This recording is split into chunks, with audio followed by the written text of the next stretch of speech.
Hey everyone, my name is Travis Morrison, and today I'm going to share with you the most terrifying experience of my life. Something that changed everything for me. Something that made me quit trucking forever.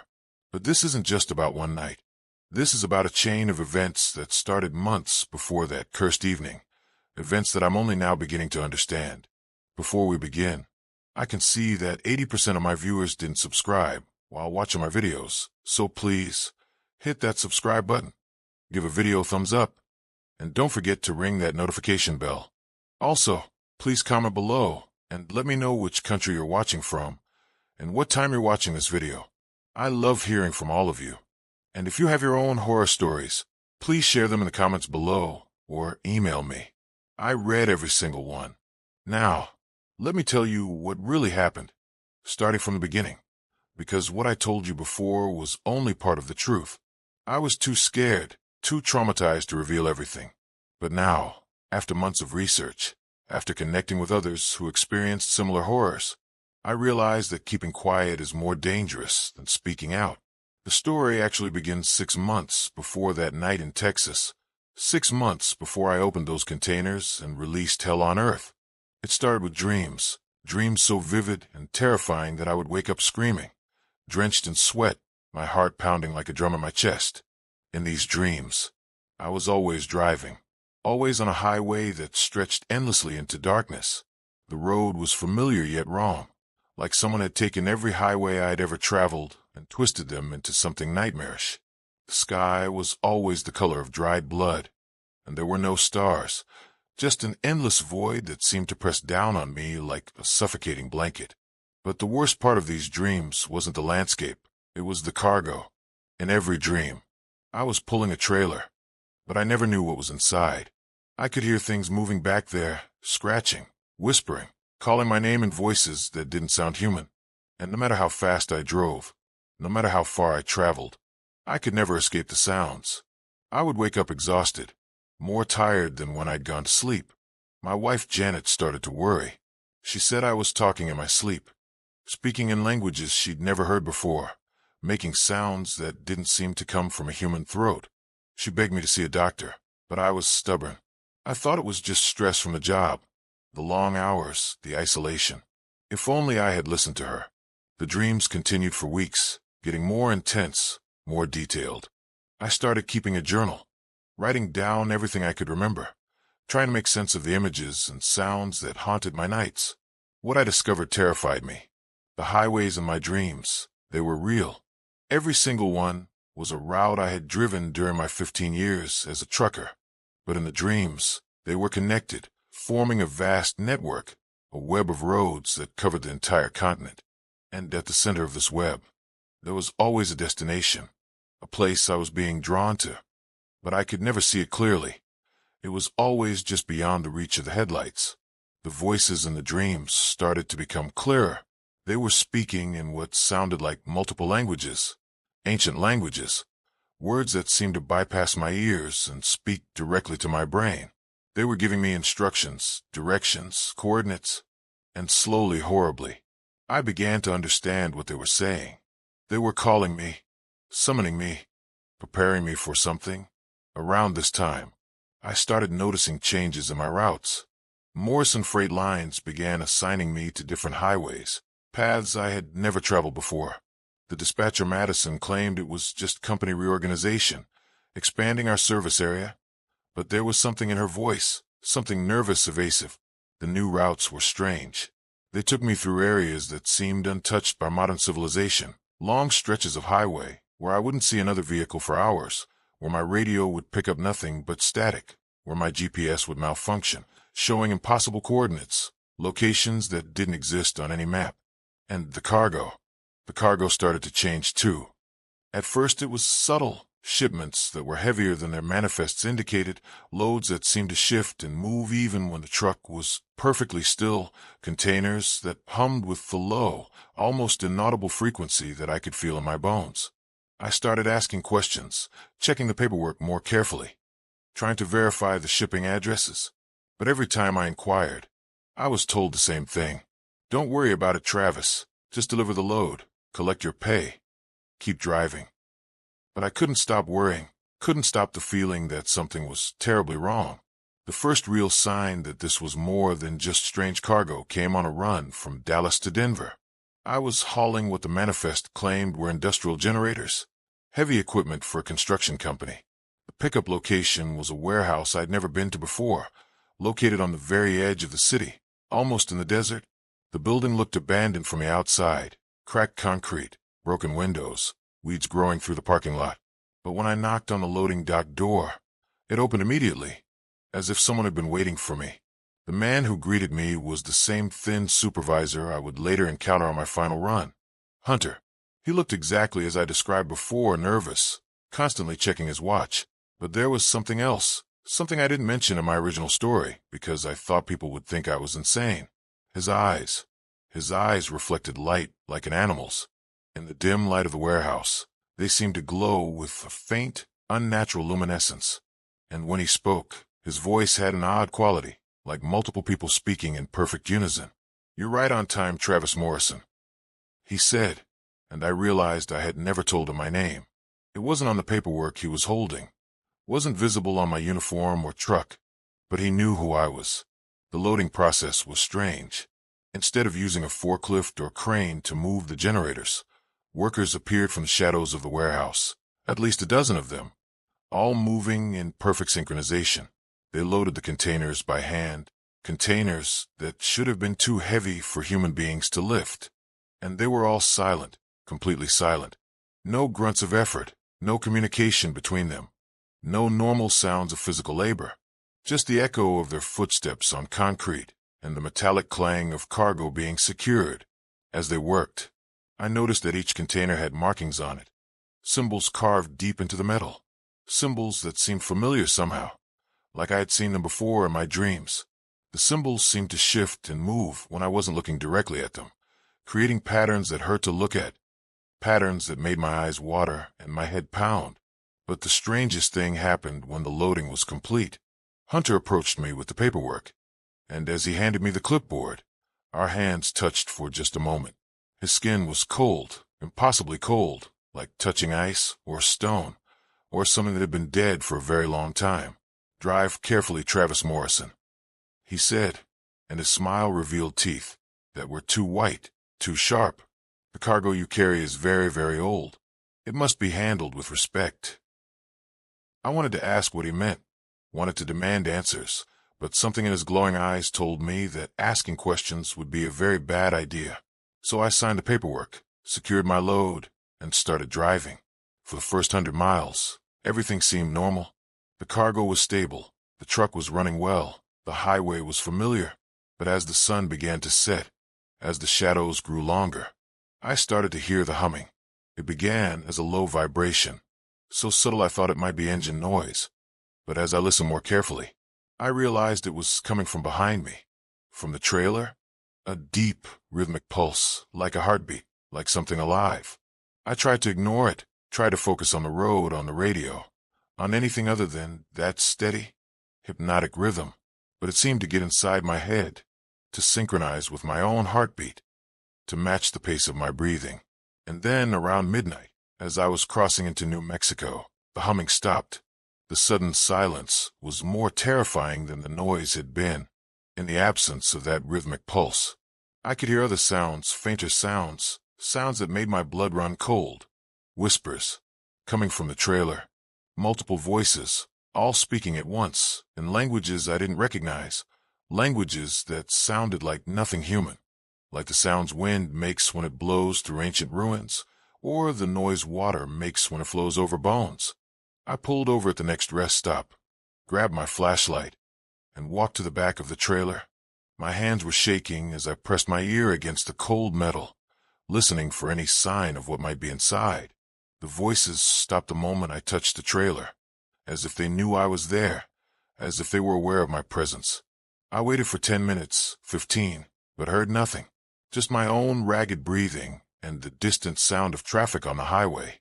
But when I walked back to the cab, when I was about halfway there, the voices started again, louder this time, more insistent, and I could swear I heard my name being called over and over, in that strange, inhuman language. I drove the rest of the night in terror, my hands gripping the steering wheel so tightly my knuckles turned white, my eyes darting constantly to the mirrors, expecting to see something impossible, something that shouldn't exist.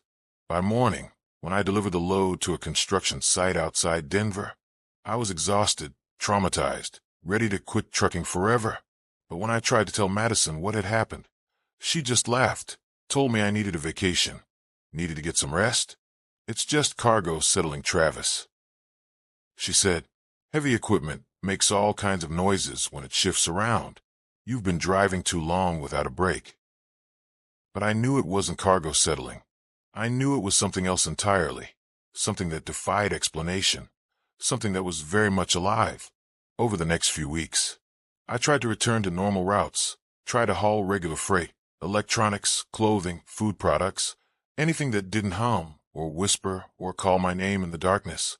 But Morrison Freight Lines kept assigning me to the strange routes, the isolated highways, the mysterious cargo. And each time, the experience was worse than the last.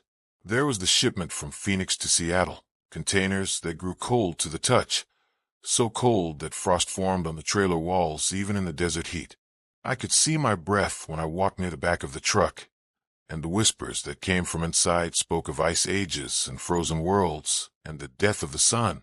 The temperature around my truck dropped so dramatically that other drivers at rest stops would stare in confusion, watching their breath fog in the summer heat whenever they approached my trailer. Some of them asked if I was hauling frozen goods, but the manifest listed only machine parts, metal components that shouldn't have been generating that kind of cold. I remember one particular night, stopped at a truck stop in Nevada. The temperature outside was over 90 degrees, but when I walked to the back of my trailer, ice crystals were forming on the metal surfaces. The ground beneath the trailer was frozen solid, creating a perfect circle of winter in the middle of the desert. A state trooper pulled over to investigate, concerned about what he called unusual atmospheric conditions. When he touched the trailer door, his hand stuck to the metal, the skin on his palm freezing instantly to the surface. He had to call for an ambulance, and when the paramedics arrived, they couldn't explain how metal could be cold enough to cause frostbite in 100-degree weather. The whispers that night were different, more urgent, more desperate. They spoke of worlds where the sun had died, where eternal winter had claimed entire galaxies, where creatures of ice and darkness ruled over frozen wastelands that stretched beyond the edge of space. And somehow, I understood that these containers weren't just cold. They were windows, gateways to those dead worlds, and something on the other side was trying to break through. There was the load from Miami to Chicago, cargo that grew warm, uncomfortably warm, so hot that the paint on the trailer began to blister and peel. The voices that came from those containers spoke of fire and burning skies and cities turned to ash. This time, the heat was so intense that it warped the metal of the trailer, creating strange bulges and indentations that looked almost organic, like something inside was pressing against the walls, trying to force its way out. The asphalt beneath my truck would melt whenever I stopped for more than a few minutes, leaving perfectly shaped impressions in the road surface. I had to stop every hour to pour water over the tires, to keep them from catching fire.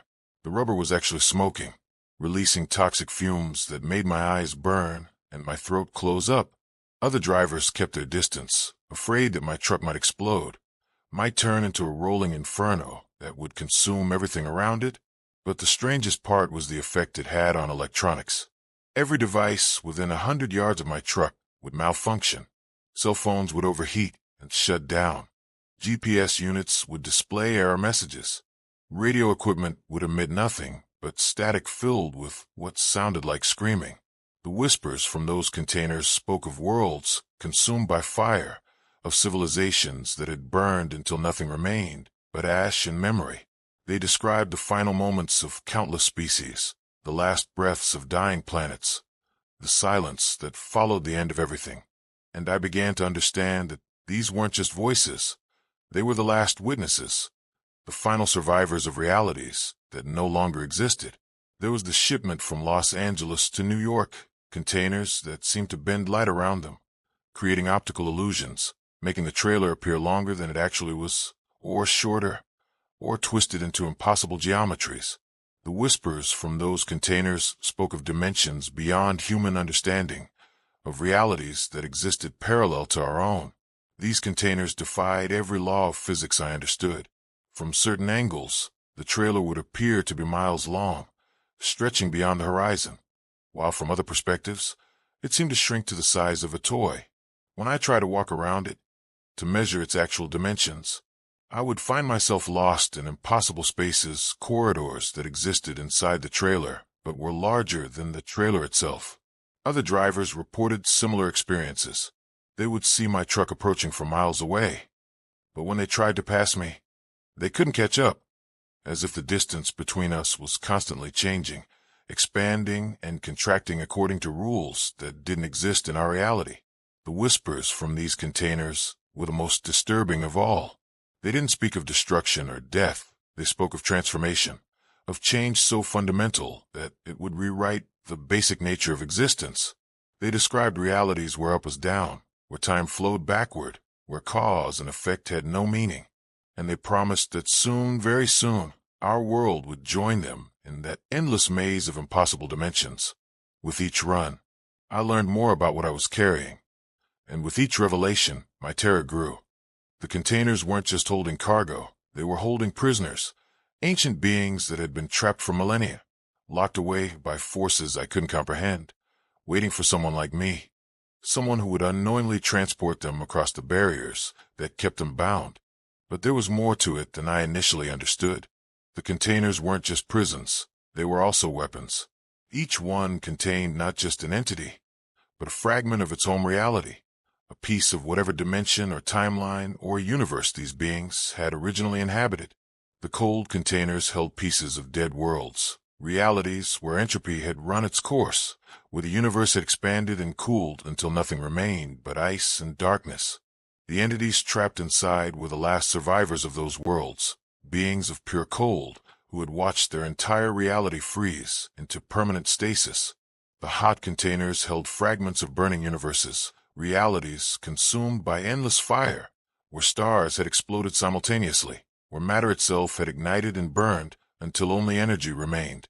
The entities inside were creatures of pure heat, beings who had evolved in the heart of dying galaxies, who fed on the thermal death of worlds. The dimensional containers held pieces of realities where space and time had been twisted beyond recognition, where the normal laws of physics had been replaced by mathematical impossibilities. The entities inside were things that existed in multiple dimensions simultaneously, beings whose true form could never be perceived by creatures limited to three-dimensional space. And there were others, containers, that I would encounter in the weeks that followed, each one holding a different type of horror, a different fragment of some impossible reality. There were containers that held pieces of realities, where time moved backward, where effect preceded cause, where death came before birth.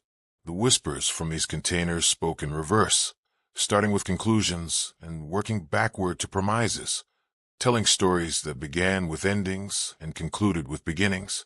I remember driving through Arizona with one of these temple containers, watching in my mirrors as the sun seemed to move backward across the sky, as the shadows on the road shortened instead of lengthening, as the mile markers counted down instead of up.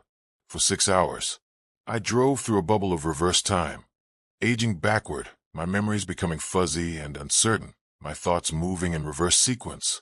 When I finally delivered that load, I couldn't remember how I had gotten there, couldn't recall the journey, could only piece together fragments of backward-flowing experience, like trying to read a book by starting with the last page and working toward the first. There were containers that held pieces of realities, where consciousness was a disease, where awareness itself was a form of infection that spread from mind to mind, destroying the peaceful unconsciousness that was the natural state of matter. The whispers from these containers didn't use words. They transmitted pure thought, raw awareness that invaded my mind and refused to leave. After carrying one of these consciousness containers from Portland to Miami, I began to experience what I can only describe as involuntary telepathy. I could hear the thoughts of everyone around me, their fears, their desires, their secret shames, their hidden dreams. The noise was overwhelming, a constant babble of human consciousness that never stopped, never gave me a moment of peace.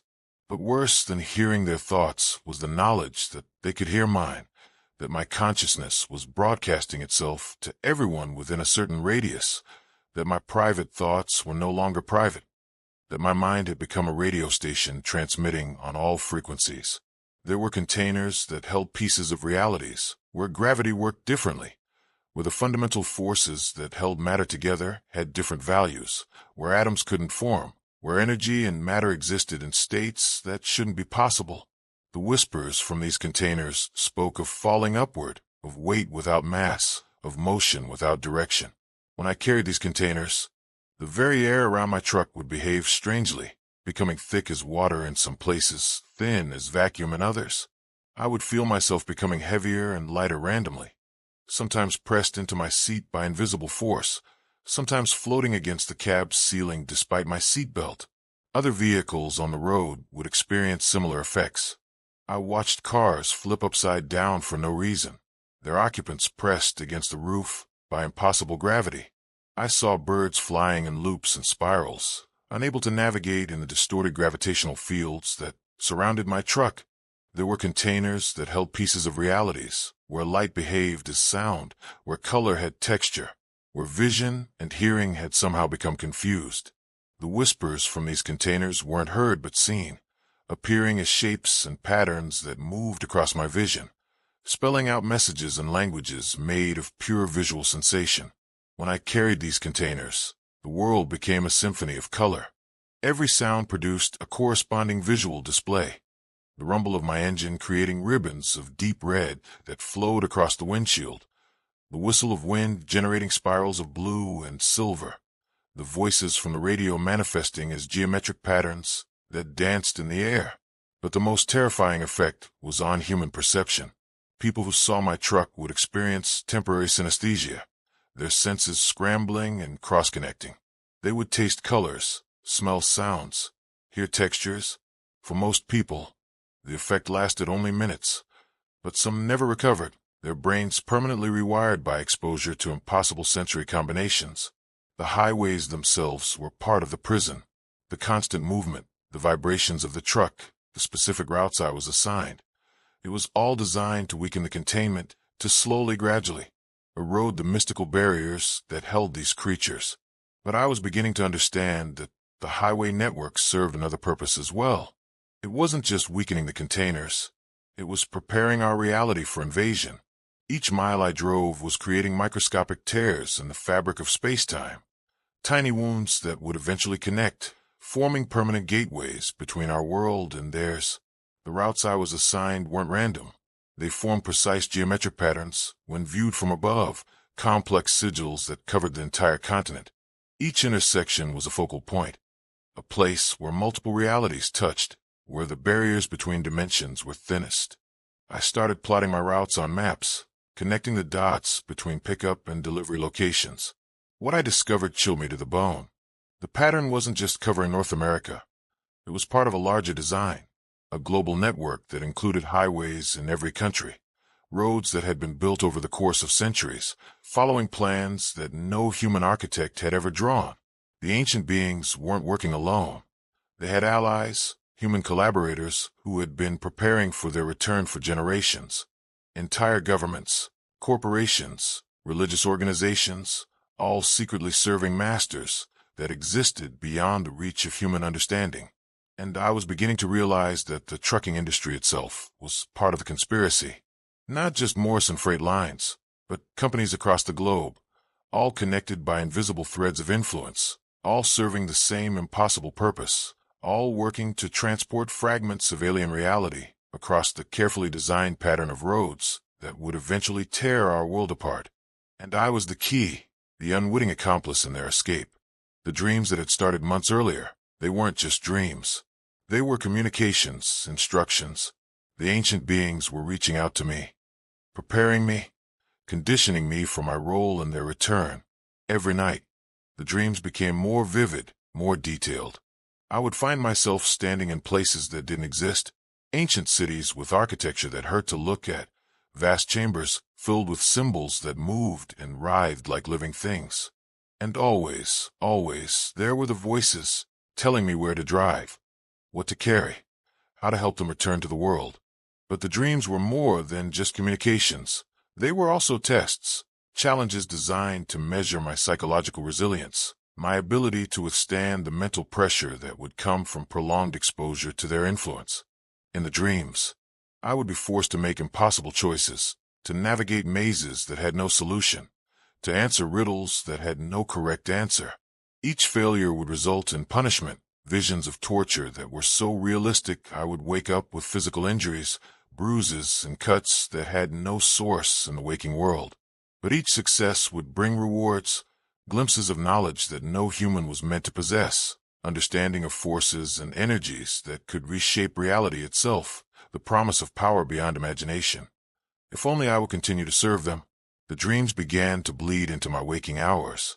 I would see the impossible cities overlapping with normal landscapes, ancient architecture superimposed on modern buildings, symbols from the dreams appearing on road signs and billboards. The boundary between sleeping and waking became increasingly blurred, until I could no longer tell which reality was real. I tried to resist, tried to refuse the assignments, tried to take different routes. But every time I deviated from their plan, something terrible would happen. My truck would break down in the middle of nowhere, forcing me to wait for repairs, forcing me back onto the chosen path. But these weren't ordinary mechanical failures. My engine would develop problems that shouldn't be possible, fuel lines that twisted themselves into knots, electrical systems that rewired themselves into impossible configurations. The repair shops I was forced to visit were part of the conspiracy, mechanics who worked with impossible speed and efficiency, who could fix problems that should have taken days in a matter of hours, who never asked questions about the strange cargo I was carrying, who seemed to know exactly what was wrong with my truck before I described the symptoms.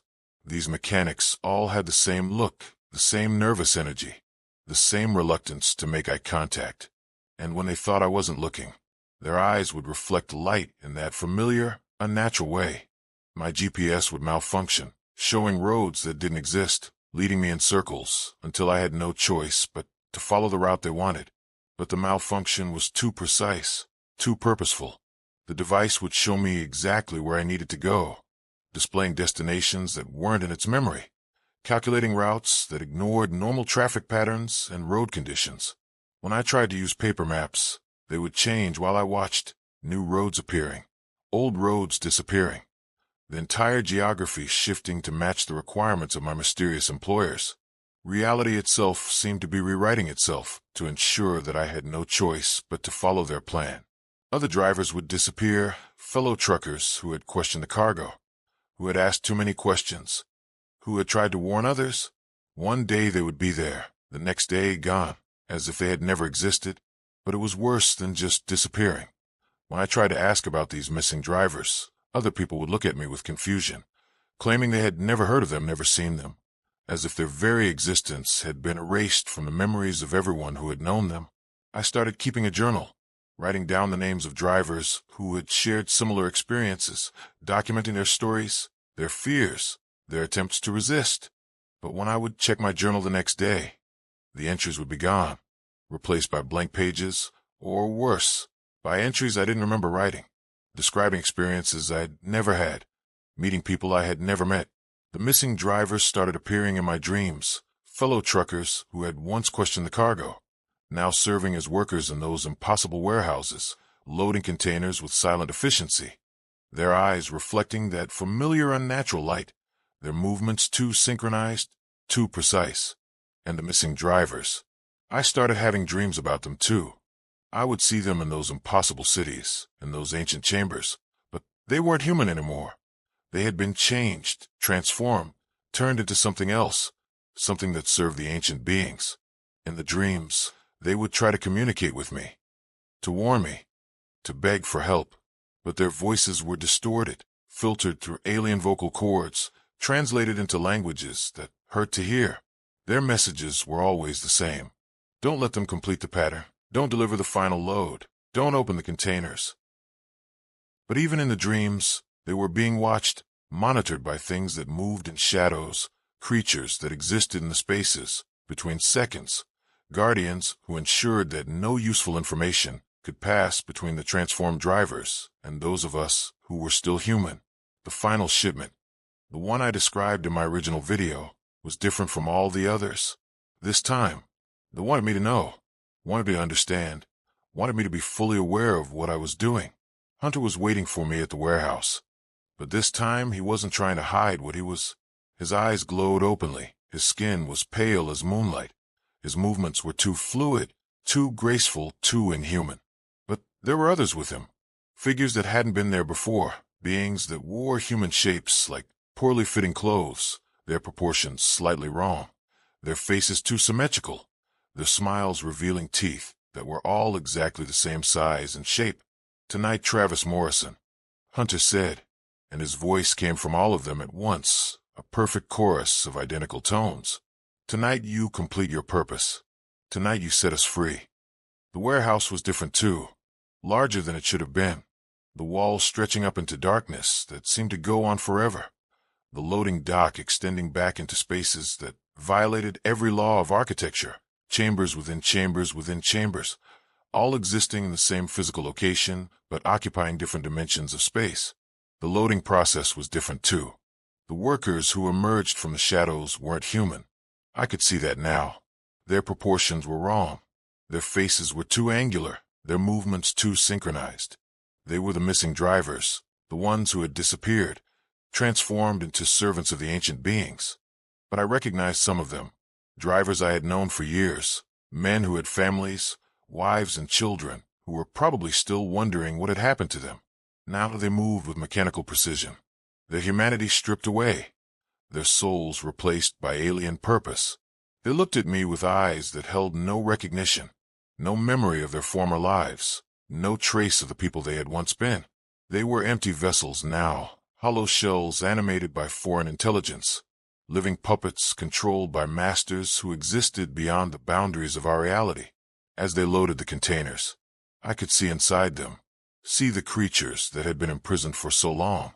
They were beautiful and terrible, beings of pure energy and malevolent intelligence, their forms shifting and changing, sometimes appearing almost human, sometimes revealing their true, alien nature.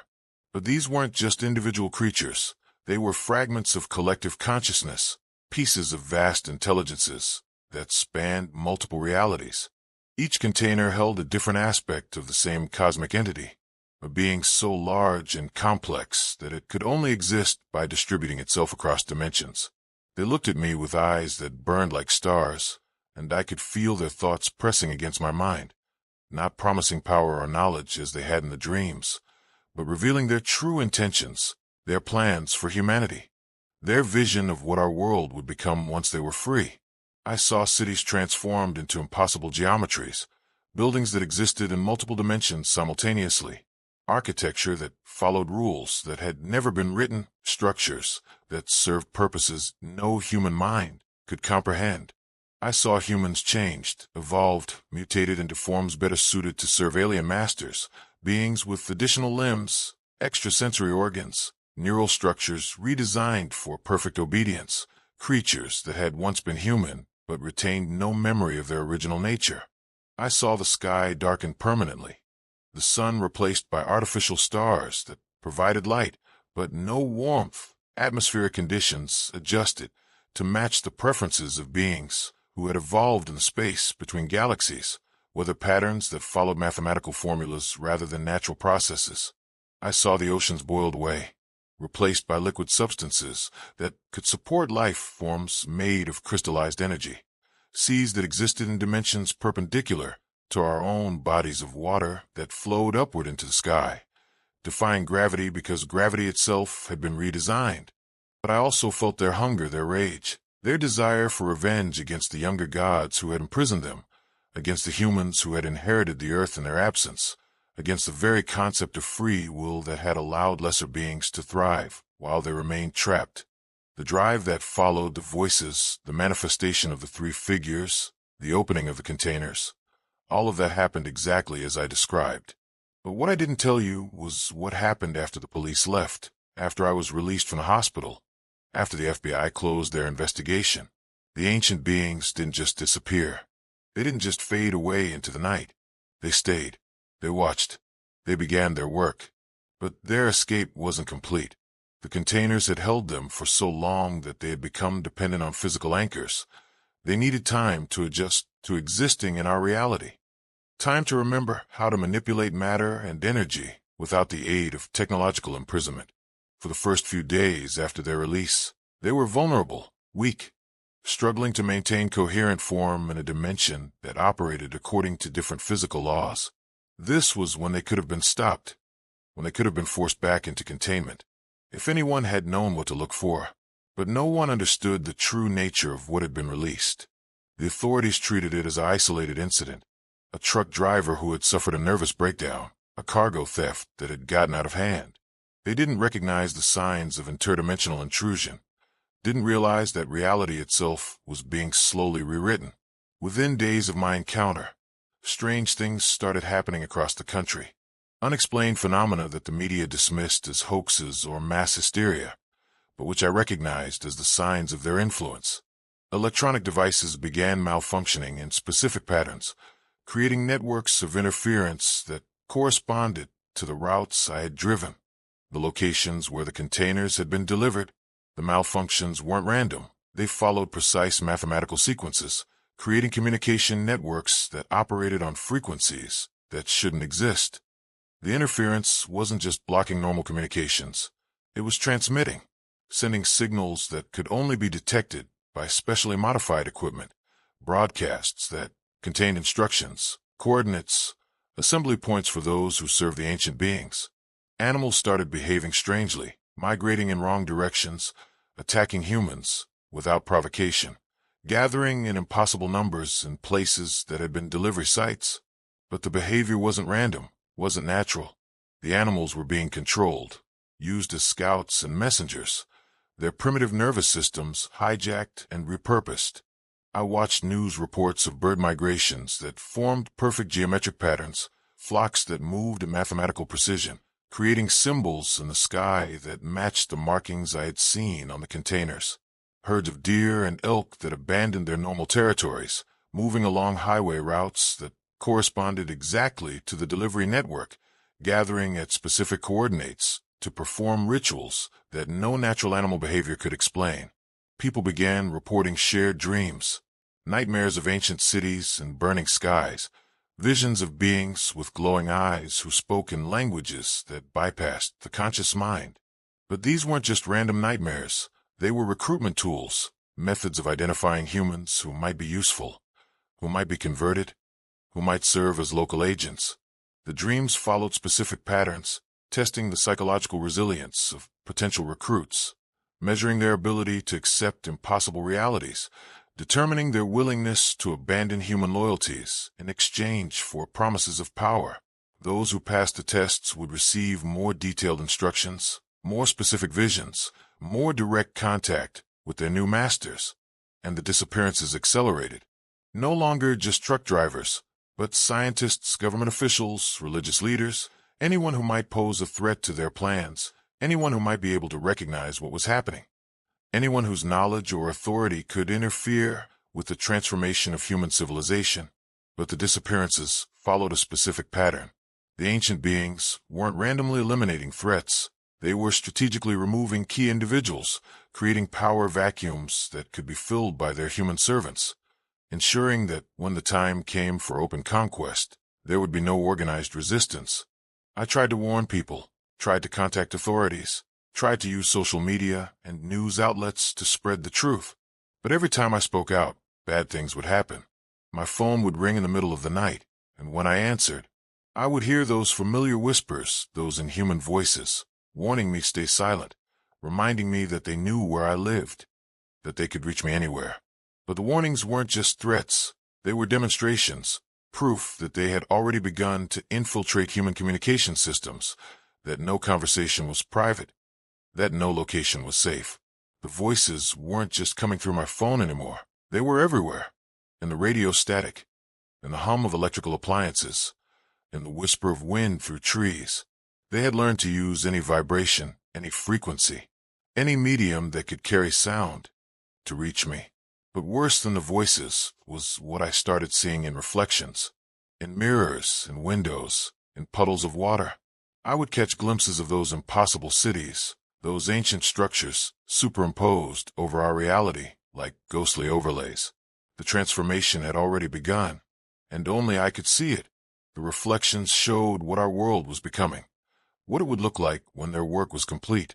Buildings that existed in multiple dimensions, streets that folded back on themselves, skies that contained geometries that shouldn't be possible. And walking through these transformed landscapes, humans who had been changed, evolved, mutated into forms that served their alien masters. I tried documenting everything, taking photos, recording videos, but the evidence would never save properly. Files would become corrupted. Images would show only static. Recordings would contain nothing but silence, or worse, they would show things that I hadn't filmed, scenes from those impossible cities, beings that moved just outside the edge of perception. My wife Janet started to worry about my behavior. She said I was talking to myself constantly, carrying on conversations with people who weren't there, answering questions no one had asked. She begged me to see a psychiatrist, but how could I explain that I wasn't talking to myself? I was responding to the voices that whispered constantly in languages that bypassed human hearing. The psychiatrist, Dr. Reynolds, was sympathetic, but useless. He prescribed medication that dulled my senses, made the voices quieter, but also made me less aware of the changes happening around me, less able to recognize the signs of their influence. I realized the medication was part of their plan, a way to keep potential witnesses sedated and compliant. When I stopped taking the pills, when I allowed myself to fully perceive what was happening, the horror became overwhelming. I could see them everywhere. Ancient beings that moved through shadows, creatures that existed in spaces between seconds, entities that wore human faces like masks, but couldn't quite get the proportions right. They were in the government, in corporations, in religious institutions, in schools, in hospitals. Everywhere humans gathered, everywhere decisions were made. They had placed their servants, their converted, their hollow puppets who remembered nothing of their former humanity. The pattern on the highways was nearly complete. I could see it from satellite images that I accessed through library computers that would mysteriously malfunction after I used them. The geometric design covered the entire continent, a vast sigil carved into the landscape through decades of careful road construction. Each intersection was a focal point, a place where reality was thin, where their influence could bleed through. But the highway pattern was just the beginning. I discovered that similar designs existed on every continent. Ancient roads that had been built over centuries, shipping routes that connected major ports, flight paths that airlines followed without understanding why. All of it part of a global network. All of it designed to weaken the barriers between dimensions. The missing truck drivers. I started receiving messages from them. Emails that came from accounts that shouldn't exist, letters delivered to my mailbox with no postmarks, phone calls from numbers that traced to disconnected lines. They were trying to warn me, trying to tell me what would happen when the pattern was complete. But their messages were always incomplete, always interrupted, always ending mid-sentence as if something had discovered they were communicating. The last message I received was from a driver named Carlos, someone I had met at truck stops, someone who had disappeared 3 months earlier. Travis, they're not just changing us, they're changing everything. The laws of physics, the nature of reality. When the pattern is complete, when the final gateway opens, our world will become like theirs, a place where impossibility is normal, where nightmare is natural, where humans exist only to serve. The message cut off there. But when I tried to respond, when I tried to contact Carlos, I discovered that no one remembered him. His employment records had vanished. His family claimed they had never had a son by that name. His very existence had been erased from history. I started seeing the ancient beings more clearly, more frequently. They no longer bothered to hide, to maintain the illusion of humanity. I would pass them on the street, tall figures with too many joints, skin that reflected light like polished stone, eyes that burned with the cold fire of distant stars. And they would smile at me. Knowing smiles, patient smiles, the smiles of predators who knew their prey had nowhere to run. The transformation of reality accelerated. Electronic devices began displaying impossible readings, thermometers that showed temperatures below absolute zero, clocks that ran backward, GPS units that showed locations on planets that didn't exist. The boundaries between dimensions were breaking down, allowing their reality to bleed into ours. Weather patterns became increasingly strange. Snow that fell upward, rain that moved in geometric patterns, wind that blew in directions that defied meteorology, storm systems that formed perfect mathematical spirals, lightning that struck in sequences that spelled out messages in languages older than human civilization. Animals continued to behave strangely, but now the behavior was coordinated, purposeful. Flocks of birds that moved in perfect formation, creating symbols in the sky that matched the highway patterns.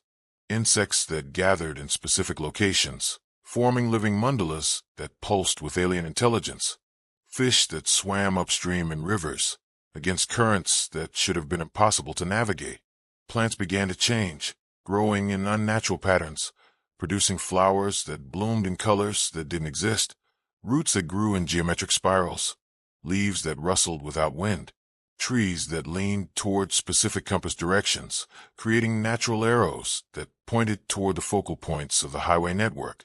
But the most terrifying change was in human behavior.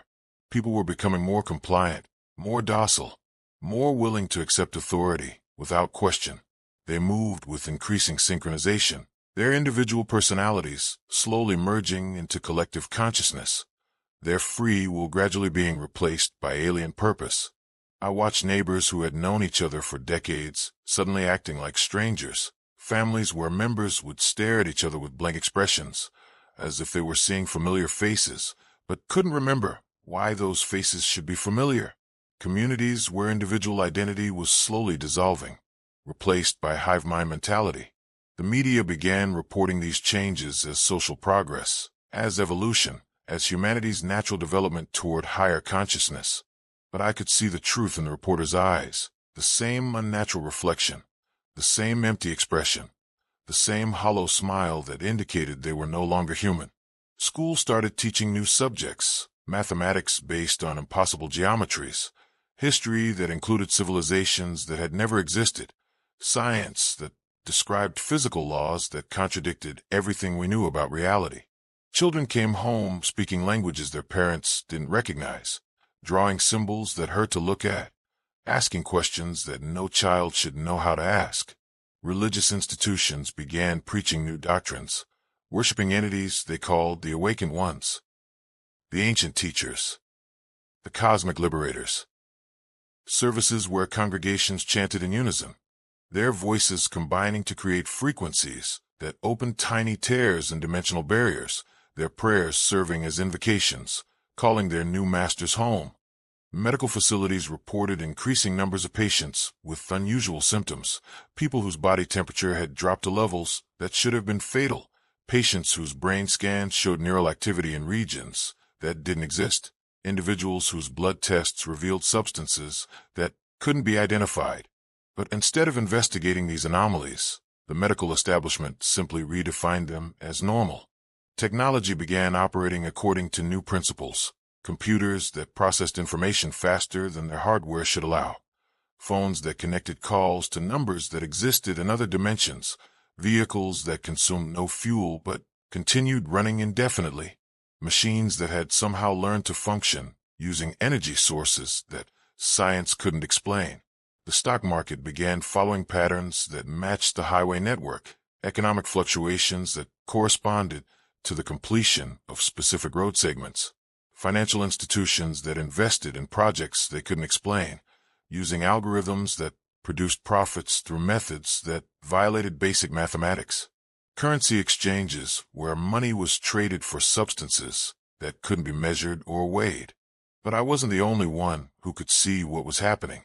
There were others, a small group of people who had somehow remained immune to the transformation, who retained their individual consciousness, who could still perceive reality as it truly was. We found each other through coded messages, through subtle signs, through the shared recognition of horror in each other's eyes. Most of them were truck drivers, people who had been exposed to the containers, but had somehow resisted the influence, drivers who had questioned the cargo, who had refused certain assignments, who had maintained enough independent thought to recognize the deception. We began meeting in secret, sharing information, trying to understand the scope of the invasion, attempting to find ways to resist or reverse what had been done. But our meetings were always brief, always interrupted, always ending with the disappearance of one or more members. The leader of our group was an older driver named Marcus, a man who had been hauling freight for 30 years, who had started noticing the strange cargo long before I entered the conspiracy. He had been tracking the pattern, mapping the network, documenting the changes for over a decade. Marcus showed U.S. photographs, documents, evidence that the highway system had been designed specifically for this purpose, that the entire interstate network was actually a massive occult symbol, created through government funding and corporate cooperation, built over the course of 60 years, according to plans that no human architect had ever drawn. He had traced the conspiracy back to its origins, to decisions made in boardrooms and government offices by people who didn't understand what they were authorizing, who signed contracts without reading the fine print, who approved construction projects based on surveys conducted by companies that didn't exist. But Marcus also warned us that resistance was becoming increasingly dangerous, that the ancient beings were consolidating their power, that soon there would be nowhere to hide, no way to avoid the transformation. He spoke of safe zones, places where the influence was weaker, but even these were being systematically eliminated. During one of our meetings, in an abandoned truck stop outside Albuquerque, Marcus revealed what he had learned about the final phase of their plan. The highway pattern was nearly complete, but it required one more element, one final activation, something that would open all the gateways simultaneously, something that would allow the full force of their reality to flood into ours. They need a willing participant. Marcus said, his voice barely above a whisper, someone who understands the full scope of what they're doing, someone who chooses to complete the pattern, knowing exactly what the consequences will be. And as he spoke, I realized why they had chosen me, why they had given me the dreams, why they had shown me the truth, why they had allowed me to maintain my individual consciousness while so many others had been converted. They needed someone who could serve as a bridge between realities, someone who had been exposed to their influence, but retained enough humanity to make genuine choices, someone who could voluntarily open the final gateway, making the invasion technically consensual rather than purely conquest. The revelation terrified me, but it also offered hope. If they needed my willing participation, then I still had power. I could still refuse. I could still prevent the completion of their plan, but the cost of resistance would be high, higher than I could imagine. That night, after our meeting, I dreamed of Janet, my wife, but she was different, changed. Her eyes reflected that familiar unnatural light. Her movements were too precise, too coordinated. When she spoke, it was in the voice of the ancient beings. Complete the pattern, Travis Morrison, she said. But the words came from everywhere at once, from the walls, from the furniture, from the air itself.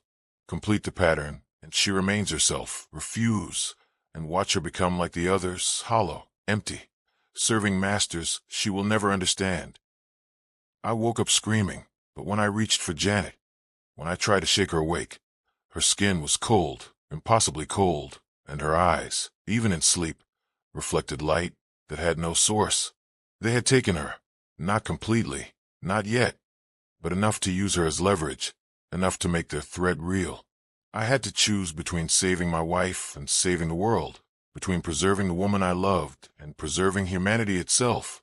The next morning, Janet acted normally, showed no signs of the change I had witnessed in my dream, but I could see the truth in small details, the way she moved, just slightly out of sync with natural rhythm, the way her smile lingered just a moment too long, the way her laughter sounded like an echo of something that had once been genuine. My phone rang, and when I answered, Hunter's voice filled the speaker. But it wasn't just Hunter anymore. It was all of them, every ancient being, every converted human, every hollow servant, speaking in perfect unison. The final delivery awaits, Travis Morrison, the last container, the ultimate cargo. Come to the coordinates we have provided, complete your purpose, fulfill your destiny, or watch everything you love transform into something you will no longer recognize. The coordinates led to a location I had never seen before, a facility that didn't exist on any map, a place that seemed to occupy the same space as an empty field but contained structures, that extended into dimensions human eyes couldn't perceive. The building was simultaneously huge and tiny, ancient and modern, solid and translucent. As I approached the loading dock, I saw hundreds of trucks, vehicles from every major freight company, drivers who stood in perfect formation, their eyes reflecting that familiar light, their movements synchronized like parts of a vast machine. They were all there, every driver who had ever carried the containers, every person who had been converted, every human who now served the ancient masters. Hunter was waiting for me, but he no longer bothered with human disguise. His true form was revealed, a being of crystallized shadow and geometric impossibility, a creature that existed in multiple dimensions simultaneously, an entity whose presence caused reality to bend and warp around him. "Welcome, Travis Morrison," he said, and his voice was like the sound of stars dying, like the music of collapsing galaxies. "Welcome to the completion of the great work, to the fulfillment of ancient prophecy, to the birth of a new reality where possibility has no meaning and impossibility is the only truth." The final container was different from all the others, larger, more complex, covered in symbols that moved and shifted like living things. It hummed with power that made the air itself vibrate, that caused space to ripple like water, that opened temporary tears in the fabric of existence. But this container wasn't meant to be transported. It was meant to be opened here, at this nexus point, at the center of the highway pattern, at the focal point where all the geometric lines converged. Opening it would complete the network, activate the entire system, tear down the barriers between dimensions permanently. Inside the container, I could see the ultimate horror, not just one ancient being, but all of them. Every entity that had ever been imprisoned, every impossible creature that had been locked away since the dawn of civilization. They were connected, unified, merged into a single cosmic intelligence that spanned multiple realities. But they weren't just imprisoned beings. They were the source, the origin, the primordial force from which all reality had emerged. They were the you are consciousness that had existed before space and time, before matter and energy, before possibility and impossibility had been separated into distinct concepts. Opening the container wouldn't just free them. It would return reality to its original state, a condition of pure potential where anything could happen, where physical laws were suggestions rather than requirements, where the distinction between dream and waking, between thought and matter, between self and other, would cease to exist. Humanity would survive, but only as fragments of consciousness within their vast intelligence, individual thoughts within a cosmic mind, dreams within an eternal dreamer. We would exist, but we would no longer be ourselves, no longer be separate, no longer be human. The choice was clear and impossible. Open the container and preserve Janet's humanity by sacrificing humanity itself, or refuse and watch her transform, while knowing that the ancient beings would eventually find another way, another willing participant, another bridge between realities. But as I stood there, surrounded by converted humans and impossible geometries, I realized there was a third option, something the ancient beings hadn't considered, something their vast intelligence had overlooked. The containers had been prisons, but they had also been teachers, exposing me to fragments of their reality, allowing me to understand their nature, their weaknesses, their dependencies. And in that understanding, I had found something they feared, something that could turn their own power against them. The highway network wasn't just a prison-breaking tool. It was a containment system, a way to control and direct their influence. If the pattern could be used to free them, it could also be used to bind them, to redirect their power, to transform their invasion into their imprisonment. But using the network against them would require sacrifice, would require someone to serve as a permanent anchor, a living seal that could maintain the containment indefinitely, someone who would have to remain connected to their reality while preventing them from fully entering ours. I looked at the converted drivers, at the hollow shells of people I had once known, and I made my choice. Instead of opening the final container, I began to close it, using knowledge I had gained from months of exposure, understanding I had developed through dreams and whispers and terrifying revelations. I started to reverse the process, to turn the network against its creators. The reaction was immediate and violent. The ancient being screamed, a sound that came from every direction, that bypassed human hearing and spoke directly to the nervous system. The converted humans collapsed, their puppet strings cut, their hollow bodies crumpling like discarded clothes. Reality began to stabilize, the impossible geometries fading, the dimensional tears sealing, the laws of physics reasserting themselves. But the process was incomplete, would remain incomplete, unless someone maintained the containment, unless someone volunteered to serve as the permanent guardian of the prison. I felt my consciousness being drawn into the network, felt my individual identity beginning to merge with the highway pattern, felt my human awareness expanding to cover thousands of miles of road and concrete and steel. I was becoming the containment system, becoming the lock that would keep them bound. But as my humanity faded, as I became something more and less than human, I felt a final moment of satisfaction.